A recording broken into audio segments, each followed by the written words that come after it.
when I look at the class, I feel good in general as far as the class goes. When I look at the class, um, I think there are a handful of things that helped us this year with regards to having what we hope will be one day an extraordinary class. Excuse me.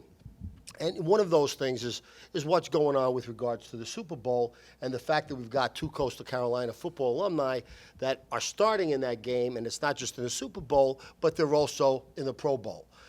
So when you think about the different types of advantages that we might have with regards to recruiting, that would be something that Corey and the entire staff will always talk about. So that certainly has been with Josh Norman and Mike Tolbert. That part of it has certainly been an advantage. But that's not the only thing that's happened. Certainly we had the invitation to the Sun Belt. Certainly that helped us as well. But also over the span of the last two years, we do have 4 guys playing professional football, one in the Canadian League, one in the NFL. That certainly helps us as well. We have also in the last 4 years, of the 125 teams that exist in the FCS, there are only 6 of them that have gone to the national playoffs each of the last 4 years. Coastal Carolina is one of those teams. And you know we often talk here, while it's critical that we do well in football, it's critical that we win, it's also how we prepare our guys for what life is going to be like when football is over with. And a stat that not everybody's aware of that I'm really incredibly proud of is the fact that over the span of the last 2 years, while they're playing for us, that year, the last year of eligibility, we will have had 12 guys that will have gotten their second degree or their master's degree in the last 2 years. That's what Coastal Carolina has done. So I want to put that in perspective. Harvard can't say that. Notre Dame can't say that. Penn State can't say that. Clemson can't say that. South Carolina can't say that. Coastal Carolina can say that. So whether it's what kind of football player you are coming in the door or what we're going to do for you in terms of your preparation for football and preparing you for life after football, I think is all part of the reasons why we feel good about the class. I'd like to spend a moment and just talk a little bit about the protocol that Corey and the guys go through when it comes to the actual selection of the class. The first filter we look at when we're looking at film is the individual has got to be able to compete for us or help us compete successfully nationally. He's got to be able to do that. No matter how wonderful a guy is, if he's not able to do that, frankly, we're not going to be able to recruit him. The second thing, though, once we've established that, there's always going to be 2 coaches minimum that have independent evaluations of that player. The second filter we put our guys through is character. If you spend too much time with somebody that doesn't have character, the vast majority of the time, you're not going to be able to count on them. And all that energy you could help that you put into that person could be put into somebody that's frankly going to work hard, appreciate it more, and hopefully have greater outcome down the road. And then the third one is where the kid stands academically. Now, it would make sense in any business. It would make sense certainly in any recruiting class that if you've got guys that can play and have character, and you've got guys that have B pluses or guys that are C minuses, it makes sense to recruit the B pluses. But as long as you have character, even the guys that might struggle a little bit in the classroom, we have enough wonderful resources at Coastal. We'll help those guys through. But it's a commitment. It's a two-way commitment. We're going to do everything we can to bring our class and our players along as football players and academically, their career path, and truly life after football. In return, we expect them to understand what BAM means, stand on your own 2 feet, take responsibility for yourself, treat others with dignity and respect, and recognize you're going to live with the consequences of your actions. And what we ask you in return is 100% commitment 100% of the time. So with that, that's the process and protocol that we wind up going through. I think it's a very, very fair question, and it's interesting as well. I'm going to ask Corey to comment on this after I go over some of the characteristics of the class. But what kind of impact did the Sun Belt have over the span of our getting ready for the 2016 class as far as the recruiting part of it goes? It certainly has an impact, but remember we talked about 4 or 5 things, all of which have impact. So to look at some of the stats, at least as far as our 2016 Teal team, we've got 29 guys. Corey, correct me on any of these numbers if I'm not on top of it. We've got 22 of them began with us in January. One is a transfer from Boston College. The other one is a freshman who came up from Miami. Then we've got 25 other guys, two of which Two of which are what? Two of which are gray shirts. One is gray shirt. One is gray shirt, and we'll start later on. Correct. Okay. Now, in terms of the actual class itself, we have, this is the best we've ever had. We have 14 kids that are 2 or 3 stars. To put that in perspective, that ranks us in the top 2 or 3 of any of the 125 teams in the FCS. And at the FBS level, it puts us around the middle of the pack for the Sun Belt. We have 11 All-Staters. We have 11 guys that have played in All-Star games. We get our class from 10 states, and I'm especially pleased to see that we've got 9 players from South Carolina, which we feel great about. So with that, let me turn it over to Corey, and he'll talk specifically about the Sun Belt and how that may have impacted us, and then we'll open it up for questions, and anything you want to talk about, we'll be glad to talk about. Sure. Let me start off by saying, as a recruiting coordinator, the transition to the Sun Belt in September has been pretty interesting. We thought our class was basically done in September, so we had approximately 13 kids committed in September. We were pretty much done with our FCS recruiting class, already starting to work on 17. But the exciting news came that we were moving to the Sun Belt, and that made my job that much more interesting and our staff's job that much more interesting. Since September, we've added an additional 11 recruits to our class, and the move to the Sun Belt absolutely has opened some doors for us. Now, initially with the process, what we always thought is we had to recruit kids that could play at a mid-major level, at the mid-major FBS level. So that was sort of always our target. We wanted guys that had the ability to play at that level. Now, the reality was if we recruited 8 to 10 guys that could play at that level and had that level offers, it made it really difficult for us to get our foot in the door, especially because a lot of kids wanted to say, we're Division I, we're Division I, we're FBS. So it made it challenging for us to convince them that they should consider Coastal Carolina when they had these other FBS offers. Obviously, moving to the Sun Belt allowed us to say, we are Division I, we are Coastal Carolina University, we certainly match up with all of those guys. Now you should take a look at us, and that's what happened. If you look at our class, we feel really good about the guys that we had committed in September. We felt as though those guys could play at this level, so we were very happy to have them. But the second part of our class, I feel like we were more competitive with a higher quality of kids. So I think what happened was the pool that we had to select from became larger, and quite honestly, it became a little bit easier to really get those guys to consider Coastal Carolina because we were a Sun Belt, because we were FBS. So definitely made a difference in the recruiting process for us, and it will make a huge difference for us moving forward. Questions for Coach? Coach, your overall thoughts on what Avery is going to bring to the program next season? Well, I don't think there's any question that Avery is certainly one of the most impressive athletes in the state of South Carolina. He has the ability certainly to be able to run. He's got the ability to be able to throw.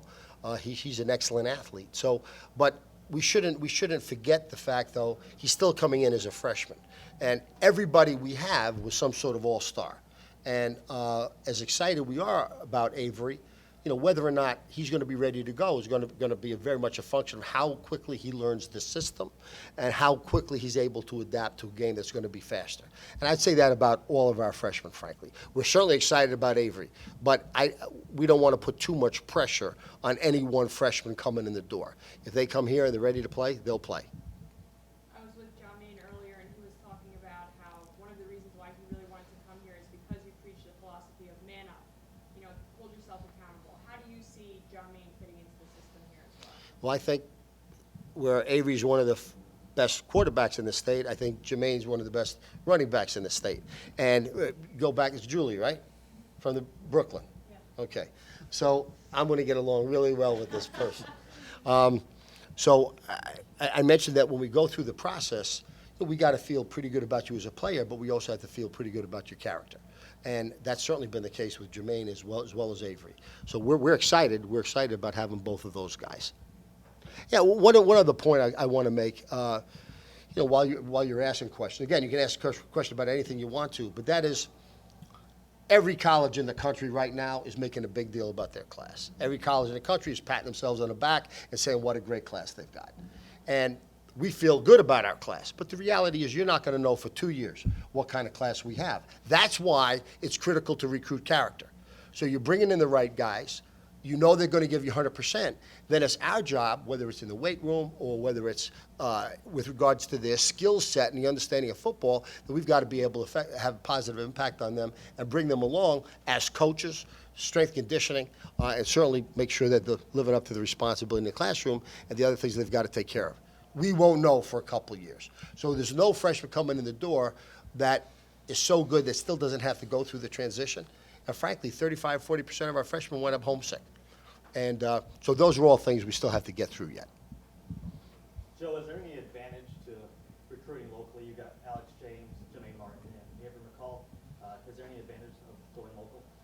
Well, I think there's always an advantage because, number one, it's near home. You become familiar with the community. You're familiar with the school. Your family, your friends can wind up coming and seeing you play. Then there's an advantage to be able to travel a little bit to get to school. So I think that really comes down to a personal preference on the part of the individual and the part of the family. Bottom line is, when we're recruiting a guy, we don't want him to come unless he really believes this is a great fit for him. So the 3 guys that are local, the number one priority for them was they believed that Coastal Carolina was the right school for them to go to. What do those guys bring to the squad, especially on the offensive side of the ball? Well, they bring great athletic ability. You know, they've had outstanding high school careers. We talked about Avery a little bit, his ability to do a lot of things with his arm, with his legs. Jermaine's an excellent running back. I mean, the other guy's an excellent running back. Those are the things they bring. But we don't know when they're going to be ready really to step in there and play. Our philosophy on that, by the way, is if they're ready to play, we're going to play them. But there's a lot of things they got to learn. They got to learn a system that they're not familiar with. They're going to be dealing with coaches that they've never really kind of worked with before. They're going to have new classmates, new teammates. They're going to have new professors that they didn't have before. And they're going to be a little bit more independent than what they were in high school. So there's a lot of things. They're going to be away from home. So there's a lot of things that they've got to be able to transition and adjust to. Coach, for this upcoming season as a transition year to the Sun Belt, how does that play into how quickly you get this new class ready to go? Well, no, I think the bottom line is I don't think it matters. I don't think it matters that much. All things being equal, you'd always want to redshirt a guy. But that's all things being equal. But the reality is that's not always the case. One of the things, we won't overdo this, but one of the things that happens in the finance world a lot, if you're going to get a return on your investment, let's say 10 years from now, well, the reality is a lot of things can happen over the span of the next 10 years. So you discount that back to help you determine what you think the investment's supposed to be. If you're going to get that return in 3 days, you've got a much higher probability that's going to happen. It is the exact same thing with human development.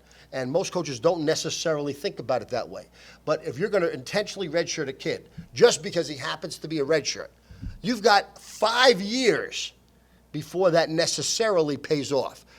Because he's going to be able to play the next 3 years anyway. So it's the 50. So 5 years out, there are so many things that can happen. That's why philosophically we'll err on the side of if he can genuinely make a difference and help us now, we'll play him. If that's not the case, we would want to redshirt him.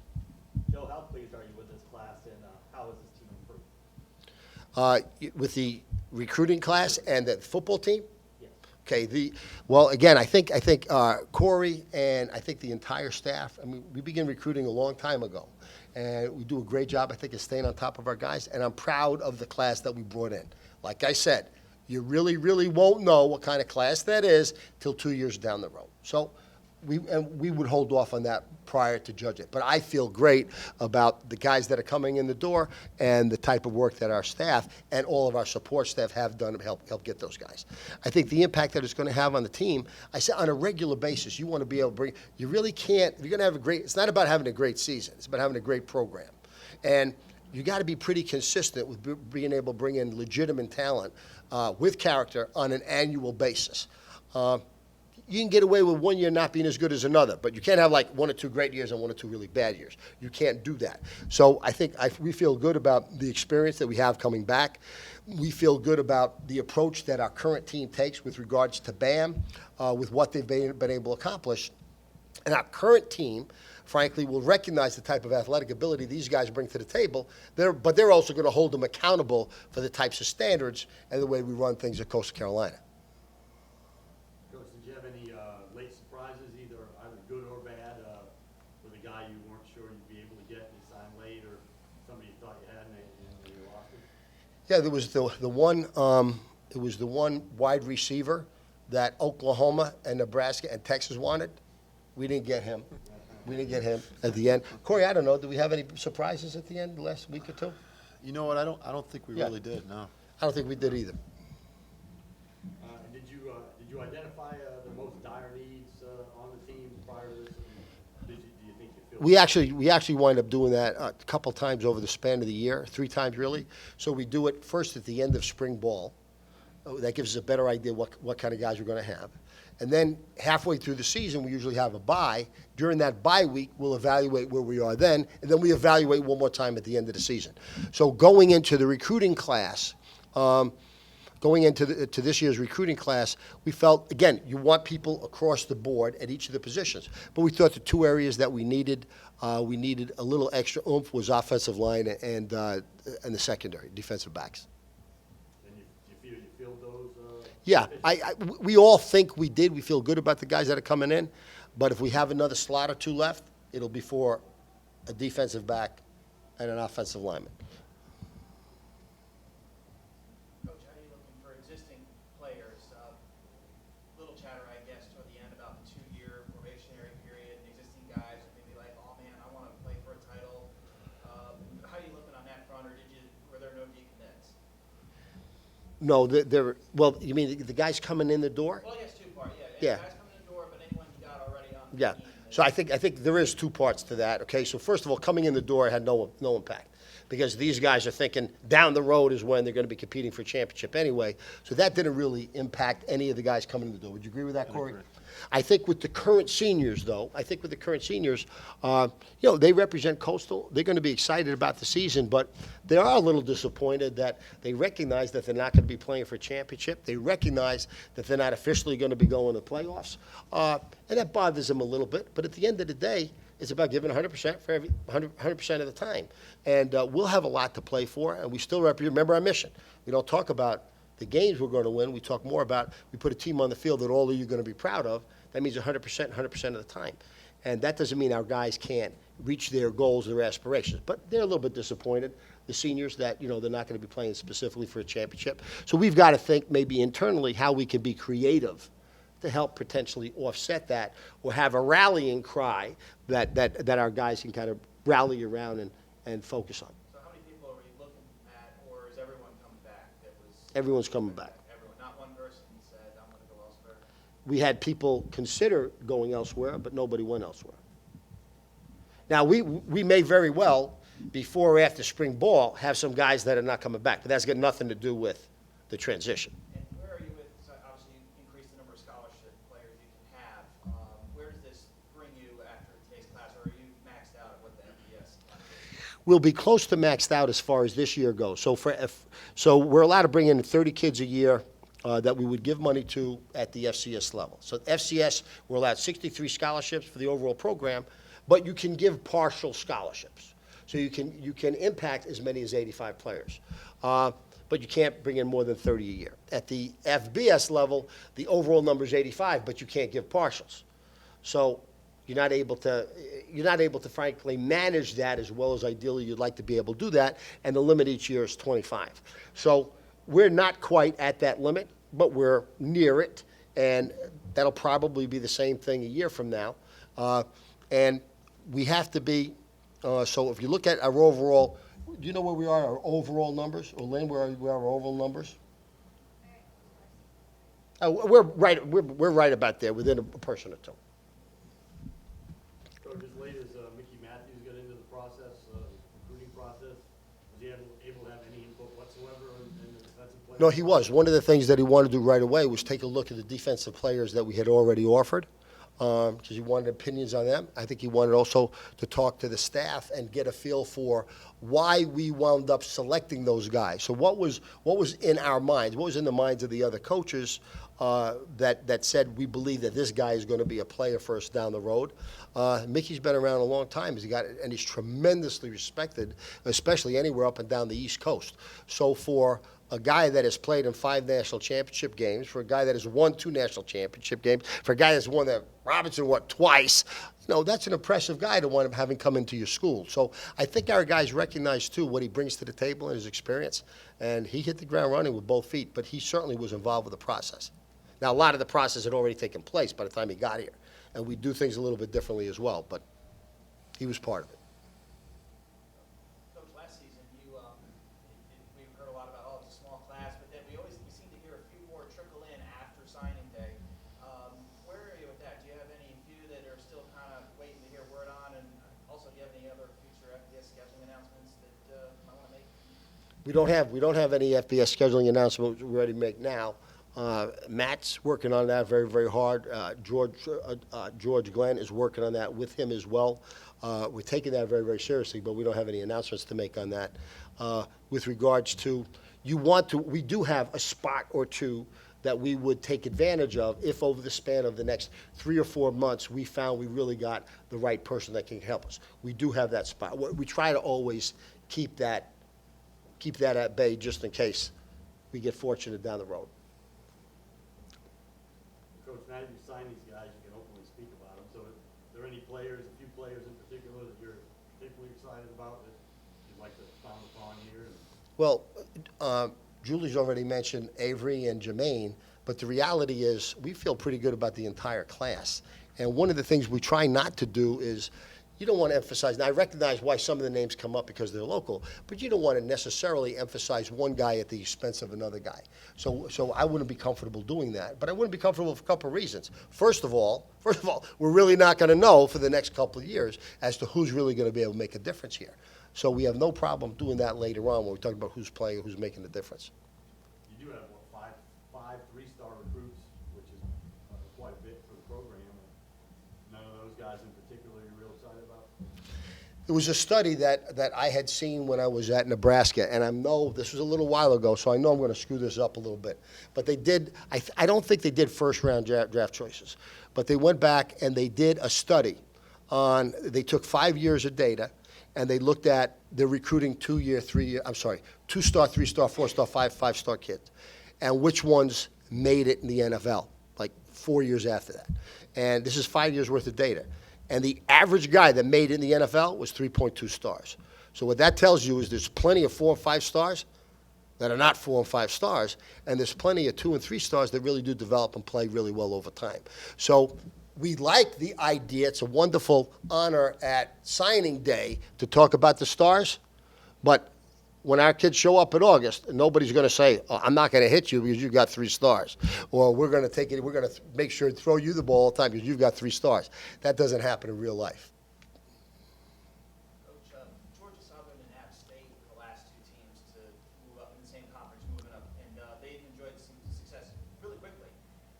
Aside from, obviously, the recruiting component, which is why we're here today, what else is it about those programs you think, since there'll be, in a couple of years, conference opponents, that made them successful that would also maybe translate to similarly here at Coastal? Well, number one, Mike, I haven't looked carefully at what they did. I feel pretty good with that process. There was an advantage they had, though, and that both App State and Georgia Southern had always had plans to go to the FBS. So they were planning on that all along, and they were invited well ahead of time where they had the 2-year transition. So they had the entire 2 years to focus on a 2-year transition. We didn't find out till September. So we had already recruited half a class. So that's kind of, you'll kind of miss a year on that, not a whole year, but a year in terms of what you would be able to take advantage of with regard to the transition. They had that advantage. We didn't, but I'm not worried about them now. We'll worry about them literally going into the 2017 season. We've got a list of, I think, 29 players. How many of those are walk-ons, or a few of these guys walk-ons? 3 are walk-ons. 3? We don't give you that. And by the way, I want to talk about that for a moment. The reason why we don't give you that is because once we recruit you, then it go back to, we don't care if you're 3 stars or 2 stars or All-State or Mr. Superman. It's going to be how well you perform and what you earn when you come here. So a walk-on that comes here that's better than another kid, better than the scholarship kid, he plays ahead of the scholarship kid.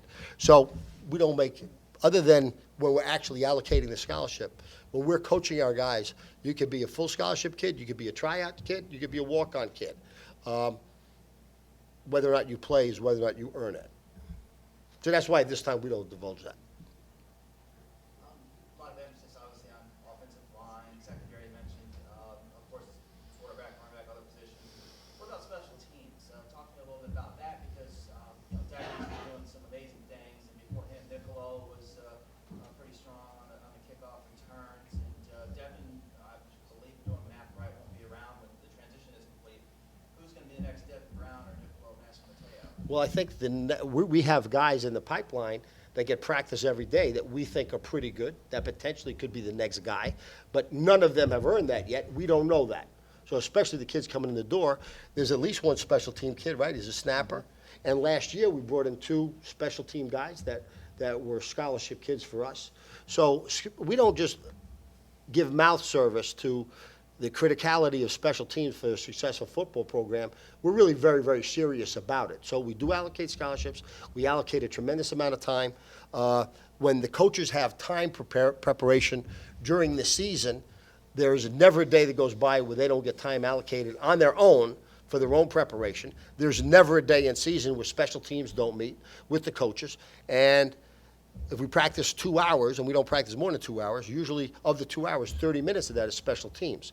One other stat I thought I'd throw at you.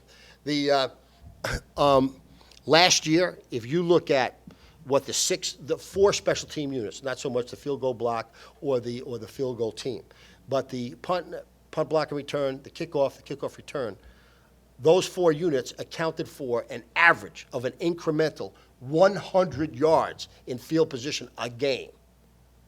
That's got to be in the 98th percentile in the country. We blocked 5 kicks. I felt good with what we did with regards to 2-point stuff and what we did with regards to our kicks. So special teams kind of a big deal for us, and we would never not look carefully at special teams when we look at our talent or recruiting class. Anything else, Coach? One quick, Yeah. having signed Chance Thrasher last year and Avery this year, is quarterback a position you're really comfortable about moving forward? No, not yet. And the reason I feel great about, we also have Josh Stilley there. So I feel great about Josh. I feel great about Chance. I feel great about Avery coming in. We've got a couple other younger kids as well. We've got Tyler Keene from Myrtle Beach. We've got Josh Roper as well. We've got some very, very good, solid kids at quarterback, but they're all inexperienced. And again, unless you've had an opportunity to get real snaps under real pressure in stressful situations in a game, you're not quite there yet. So I don't think any of us are going to feel comfortable with our guys in any position until they really have had a chance to prove themselves. We feel good about their potential. We feel good about the probability they're going to be successful over time, but we're not going to feel good about it until they've shown us that. Otherwise, you're making a big deal about signing day, and we're going to make a bigger deal about what happens to our guys when they get here, as opposed to we feel good about them on signing day. And we feel good about them on signing day, but that hasn't won us a game yet.